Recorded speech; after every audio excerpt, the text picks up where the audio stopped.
लोग मुझे खूनी कहते हैं, पुलिस मुझे ढूंढ रही है, कानून मुझे फांसी पर चढ़ाने के लिए मचल रहा है। लेकिन उन सभी को यह नहीं मालूम कि मैंने जिन लोगों का खून किया है वे लोग किस कदर कानून को हाथ में लिए घूम रहे थे। बस मैं खूनी हूँ, यही सबको दिखाई दे रहा है। अरे खूनी तो कानून है, समाज है और समाज के मुखिया हैं जो निर्दोष लोगों पर जुल्म ढा रहे हैं, उनका अंधेरे में गला घोट रहे हैं। अंधेरे में मैं यही सोचती हुई चली जा रही थी कि तभी मुझसे कोई आकर टकरा गया। डर के मारे मैं 2-3 कदम पीछे हट गई। देखा मेरे सामने एक अधेड़ पुरुष खड़ा था, लेकिन वह होश में कहाँ था, शराब के नशे में धुत था। मैं बुदबुदाई, किसी को दौलत का नशा है तो किसी को शराब का, किसी पर अपनी सुंदरता का नशा सवार है तो किसी पर न जाने किस किस चीज़ का। इन साहब को दौलत और शराब दोनों का ही नशा है। गाड़ी कहीं खड़ी है और ये जनाब रात के 12 बजे 1 बजे ना जाने क्या तलाश कर रहे हैं। मैं यही सोचते ही उन साहब के नज़दीक पहुंच गई। वह मुझे देखते ही बोले, तुम कौन हो? मैं कोई भी हूँ, लेकिन आप कौन हैं? वह जनाब थोड़ा मुस्कुराए, फिर अपनी गाड़ी की ओर इशारा करते हुए कहने लगे, मैं बड़ी मुसीबत में हूँ, शायद आज कुछ ज़्यादा ही पी ली है मैंने। बार से निकलने को तो मैं निकल गया, पर गाड़ी तक पहुँच नहीं पा रहा हूँ। क्या तुम मेरी मदद करोगी? मैं भला आपकी क्या मदद कर सकती हूँ? यदि तुम चाहो तो मेरी कुछ मदद कर सकती हो। इतनी रात गई कोई शरीफ औरत इधर थोड़ी ही आ सकती है। वह साहब इतना कहकर मेरा मुंह ताकने लगे। आप शायद ठीक ही कह रहे हैं, लेकिन क्या इतनी रात गए कोई शरीफ पुरुष इस तरह नशे में बेहाल घूमता है? मैं तो पुरुष हूँ। लोग मुझे ज़्यादा से ज़्यादा यही कहेंगे कि नशे में रास्ता भटक गया है, लेकिन तुम्हें तो लोग इतना कहते कहते वह चुप हो गया। फिर तो आपको भी लोग बदचलन औरतों के पीछे भागने वाला दल्ला, चट्टू या गश्ता ही कहेंगे ना। बराबर का जवाब जब उसके मुंह पर तमाचे की तरह पड़ा तो उसका नशा कुछ कम हो गया। एक टक मुझे ही घूरे जा रहा था। फिर वह अचानक ही बोले, तुझे मैंने नशे की वजह से पहचानने में भूल कर दी। तुम तो कोई असाधारण लड़की लगती हो। देखो मुझे मेरी गाड़ी तक छोड़ दो। चलिए। मैंने उसका हाथ पकड़ा और पास ही खड़ी गाड़ी में बिठा दिया। आप गाड़ी चलाना तो जानते ही होंगे। हाँ, जानता तो हूँ, पर इस हालत में क्या मैं गाड़ी चला सकता हूँ? प्लीज़ मुझे मेरे घर तक छोड़ दो। जनाब गिड़गिड़ा पड़े। मैंने अपने शब्द जाल में उन्हें फंसा लिया था।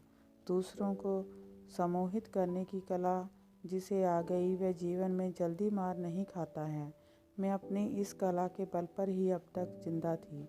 उस ड्राइवर को भी मैंने थोड़े ही कुछ दिया था, सिर्फ मोहक मुस्कान के जलवे उसे दिखाए थे। बस वह मेरा दीवाना हो और गाड़ी की रफ्तार ने धीमी कर दिया था। फिर मैं मौका पाकर कूद गई। इस स्वार्थी संसार को पार करने के लिए व्यक्ति को सम्मोहन कला में निपुण होना ही चाहिए। मैं ये सोच ही रही थी कि उस सज्जन ने टोक दिया, तुम क्या सोच रही हो? क्या मेरी मदद करना नहीं चाहती? नहीं, ऐसी बात नहीं। मैं ये कहते कहते ड्राइविंग सीट पर आकर बैठ गई। इस समय सहारे और मदद की ज़रूरत तो मुझे भी थी। मैंने अगले ही पल गाड़ी स्टार्ट की और सड़क पर दौड़ाने लगी। रास्ता वही सज्जन बताते जा रहे थे। गाड़ी जैसे ही एक पीले रंग के मकान के सामने पहुंची, तभी उन्होंने मेरी पीठ पर हाथ रखते हुए कहा, गाड़ी यहीं रोक दो। अरे वाह, तुम्हारा हाथ तो बहुत ही सदा हुआ है। गाड़ी ऐसे चला रही हो जैसे पानी भागता है। पता ही नहीं चला कब घर आ गया। ये कहकर वह गाड़ी से उतर गए और फिर मुझे घूरते हुए बोले, क्या गाड़ी से निकलने का मन नहीं कर रहा? मैं सकुचाती हुई गाड़ी से बाहर आ गई और कांपते कदमों से उसके पीछे पीछे चल दी। जब मैं दरवाजे से होकर अंदर पहुंची तो आश्चर्यचकित रह गई। इतने बड़े मकान में कोई नहीं था। तभी वह मेरे पास आकर बोले, डरो मत, यहाँ मेरे और तुम्हारे सिवा फ़िलहाल कोई नहीं है। मेरा नाम जनार्दन है। मैं राजनीति शास्त्र का प्रोफेसर हूँ। मैं आश्चर्य से प्रोफेसर जनार्दन की ओर देखते हुए बोली, आपकी उम्र तो अच्छी खासी है, फिर इस मकान में कोई और क्यों नहीं है? अजीब लड़की हो भाई। ये भी कोई सवाल हुआ कि कोई क्यों नहीं है? मैंने शादी नहीं की है, बस मेरी दुनिया कॉलेज और कॉलेज के छात्रों तक ही सीमित है बस। क्या उम्र गुजरने के लिए इतना कम है? प्रोफेसर जनार्दन ये कहकर मुस्कुरा पड़े। आप झूठ बोल रहे हैं। आपकी दुनिया बार में भी है, शराब भी। और मैं इससे आगे बोल ना सकी। आगे के शब्द बर्फ बनकर ठहर गए। तुम तो काफ़ी होशियार मालूम पड़ती हो। मेरे साथ जब रहना शुरू कर दोगी तो सवाल करना भूल जाओगी। तुम यही कहना चाहती हो ना कि ढेरों स्त्रियां भी मेरी दुनिया में शामिल है? माय स्वीट हार्ट, तुम उन सभी स्त्रियों से अधिक कीमती और अनमोल हो जो मेरे जीवन में हैं या कभी हुआ करती थी। मैं एक प्रोफेसर हूँ और मैं भी एक कुंवारा प्रोफेसर, और मैंने ये बात बड़ी शिद्दत से महसूस की है कि फ़िलहाल तुम्हें किसी सहारे की सख्त ज़रूरत है। प्रोफेसर जनार्दन कोई साधारण आदमी नहीं था। उसने घाट घाट का पानी पिया था। उसने बस शादी ही नहीं की थी। उस प्रोफेसर जनार्दन के यहाँ मुझे किसी बात की तकलीफ़ नहीं हो सकती। ये मेरा दीवाना भी हो गया है।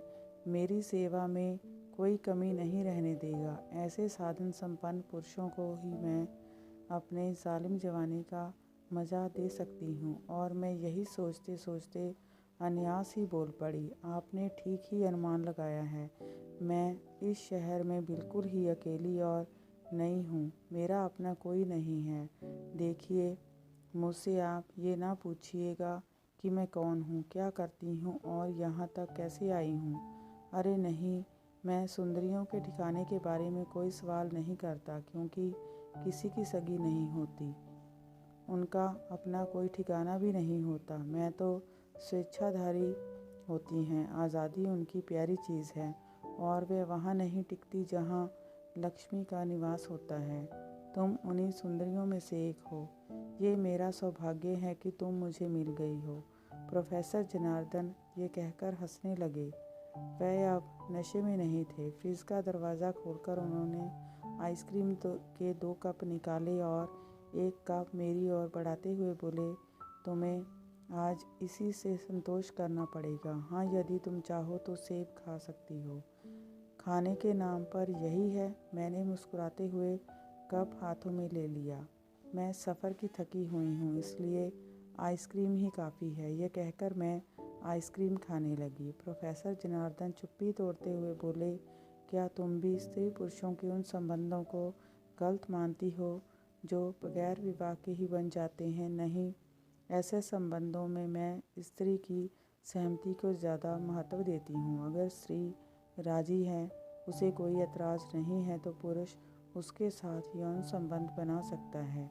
किन्हीं मजबूरियों में, किन्हीं दबावों में, किन्हीं अन्य कारणों से औरत किसी पुरुष के साथ यौन संबंध बनाती है तो वह मुझे स्वीकार नहीं।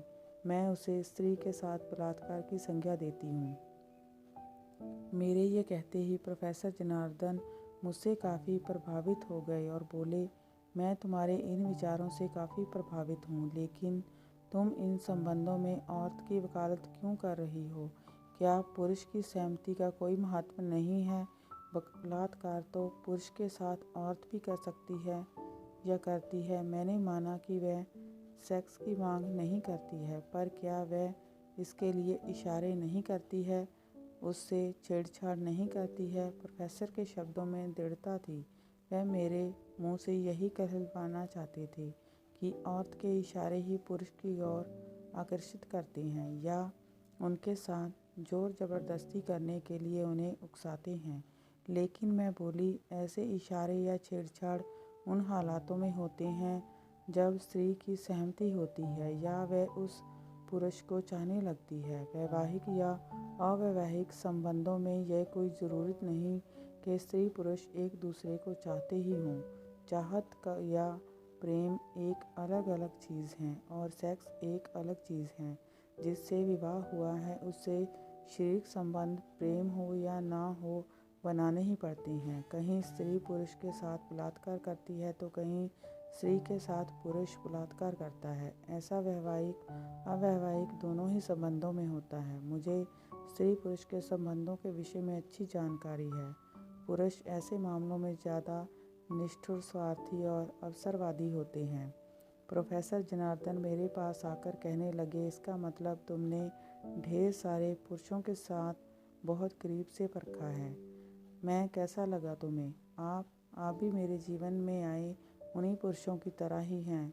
मैं किन मुसीबतों से गुज़र रही हूँ, मेरी तबीयत कैसी है, मेरी सहमति है या नहीं, आप भी उन्हीं पुरुषों की तरह जानना नहीं चाहते हैं और जानने की कोशिश भी नहीं करनी चाहिए, क्योंकि मैं भी तो आपको इस्तेमाल कर रही हूँ। ये कहकर मैं पलंग पर टांगे फैलाकर लेट गई और सोचने लगी, जीवन में रखा ही क्या है? जीतना है उसको ढंग से ही जीने लेने में ही जीवन की सार्थकता है। प्रोफेसर जनार्दन ने मुझे सहारा दिया है। मेरी कीमत का उसे एहसास है। मेरी सेवा में तन मन धन से लगा हुआ है। मैंने यही सोचते सोचते पैंट खोलकर एक तरफ रख दिया। मेरी टांगें अब नंगी थी। प्रोफेसर मेरे करीब आकर बोले, क्या तुम्हारी सहमति है? मैंने उनके गाल पर जोर से चिकोटी काट दी। वह उछल कर उठे और मेरी जांघों को झुककर जीभ से चाटने लगे। मैं हंस पड़ी। जब एक बुद्धिजीवी कहे जाने वाले प्रोफेसर की ये हालत है तो फिर लोग एक आम आदमी को क्यों गालियाँ निकालते हैं। मैं ये सोच ही रही थी कि प्रोफेसर मेरे वक्षों को जीभ की नोक से सहलाने लगा। मैं खिलखिलाकर हंसने लगी। इतना खूबसूरत क्षण मेरे जीवन में काफ़ी दिनों बाद आया था। तभी वह प्रोफेसर अचानक ही इंसान से हैवान बन बैठा। मेरे शरीर नोचने खरोचने लगा और दांतों से भी काटने लगा। मैं जोर जोर से चीखने लगी, लेकिन उसकी भुजाओं की पकड़ से स्वयं को छुड़ा न सकी। फिर वह अचानक ही शांत हो गया और फिर इंसान की तरह यौन व्यवहार करने लगा। लेकिन मुझे सेक्स में कोई आनंद नहीं मिला। अधिकांश पुरुष ऐसे ही होते हैं जो सिर्फ स्वयं के लिए ही सहवास करते हैं। और प्रोफेसर जनार्दन जब थक गया तो वह जाकर दूसरे कमरे में सो गया। मैं निर्जीव सी घंटों बिस्तर पर यूं ही पड़ी रही। मेरा सारा शरीर लहूलुहान हो गया था। मुझे ऐसा लग रहा था जैसे कुछ देर पहले किसी भेड़िए से मेरी मुठभेड़ हो गई हो और उसने मेरे शरीर को घायल कर दिया हो। शायद यही स्थिति अधिकांश औरतों की भी है। पुरुष के इस खूनी यौनाधारण को झेलना उनके जीवन से जुड़ गया है। पुरुष इसी को सहवास कहते हैं। ना जाने मैं यही सब सोचते हुए कब सो गई, इसका होश ही ना रहा। सुबह के 4 बजे जब मेरी आँख खुली तो मैं खटर पटर की आवाज़ सुनकर सहम गई। जब मेरी दृष्टि सामने पड़ी तो आंखें आश्चर्य से फटी की फटी रह गई। 2 खूबसूरत 18-19 वर्षीय युवती अर्धनग्न प्रोफेसर जनार्दन की बाहों में थी और प्रोफेसर सहित वो दोनों युवतियां भी शराब के नशे में धुत थी। मैं बिस्तर पर बैठी बैठी बोली, प्रोफेसर, इन लड़कियों ने तुम्हारा क्या बिगाड़ा है जो इनकी आसमा से भी खेल रहे हो और इन्हें नशे की लत भी डाल रहे हो। सुनते ही वह मुझ पर गुस्सा कर गया। तुम मेरे ही मकान में रहकर मुझे ही जीवन का पाठ पढ़ा रही है। तुम कितनी स्वार्थी हो। अपने लाभ के लिए तुम किसी से भी यौन संबंध बना सकती हो, पर दूसरों को ऐसा करते नहीं देख सकती। इन लड़कियों को मुझसे काम है। ये अच्छे नंबरों से पास होना चाहती हैं। देह बेचना सिर्फ तुम्हारा ही काम है। तुम ही जानती हो ये अपनी स्वेच्छा से मेरे पास आई हैं। नहीं, इसमें इनकी स्वेच्छा शामिल नहीं है। ये तुम्हें रिश्वत के रूप में अपनी दे रही हैं। ये मजबूर हैं। ये तुम्हें दबाव में आकर ऐसा कर रही हैं। मेरे ये कहते ही प्रोफेसर हंसने लगा। कल रात की मानसिक दबाव में तो मैंने तुम पर भी जोर डाला था, तब तो तुम कुछ भी नहीं बोली। तुम भी तो मजबूर हो, तुम्हारे पास घर नहीं है, पैसे नहीं हैं, नई जगह से तुम आई हो। तुमने अपनी देह मुझे ये सब पाने के लिए ही तो दी थी, फिर दूसरों के लिए उल्टा क्यों सोचती हो? प्रोफेसर की बातों का मेरे पास कोई ठोस जवाब नहीं था, इसलिए मैं चुप हो गई। अब मैं सोच रही थी कि इस दुनिया में हर कोई मजबूर है और इसी मजबूरी का फ़ायदा एक व्यक्ति दूसरे व्यक्ति से उठा रहा है। मुझे इस जगह को फ़ौरन छोड़ देना चाहिए। मुझे अब मजबूरियों के आगे झुकना नहीं है। ये सोचते ही मैं उठ खड़ी हुई, कपड़े पहने और प्रोफेसर के मकान से निकल गई।